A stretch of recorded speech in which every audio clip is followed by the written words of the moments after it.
Nilinaw ngayon ng pambansang pulisya na wala sa kanila ang jurisdiksyon sa pagbibigay ng go signal ukol sa pagdalo ni Janet Lim Napoles sa pagdinig sa Senado ukol sa pork barrel scam.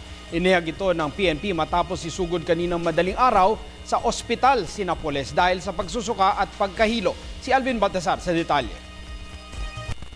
Dumistansya ang Philippine National Police sa posibilidad na hindi makadalo sa Blue Ribbon Comedy hearing si Janet Lim Napoles na itinakda sa Nobyembre 7. Ito'y matapos na isugod kaninang 1:20 ng madaling araw ang umano'y utak ng pork barrel scam kasunod ng idinaing nitong pananakit ng ulo, tiyan at pagsusuka. Paliwanag ni PNP spokesman Senior Superintendent Ruben Teodor Sindak, wala sa kanilang jurisdiksyon ang pagbibigay ng pahintulot sa kung dapat ba o hindi dapat humarap sa Senado si Napoles sa harap ng kondisyon nito. I don't think that is within the purview of their authority of the doctor on duty. Paglilinaw pa ng pambansang pulisya, hanggang emergency cases lamang ang saklaw ng kanilang jurisdiksyon upang ilabas ng piitan ng itinuturong pork barrel scam queen, katulad ng nangyari kaninang madaling araw.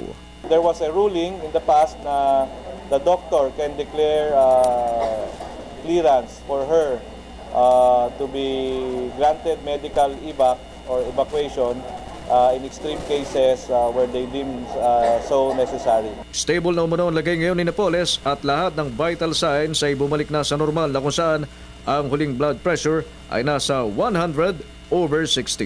Para sa Telebisyon ng Bayan, Alvin Baltasar.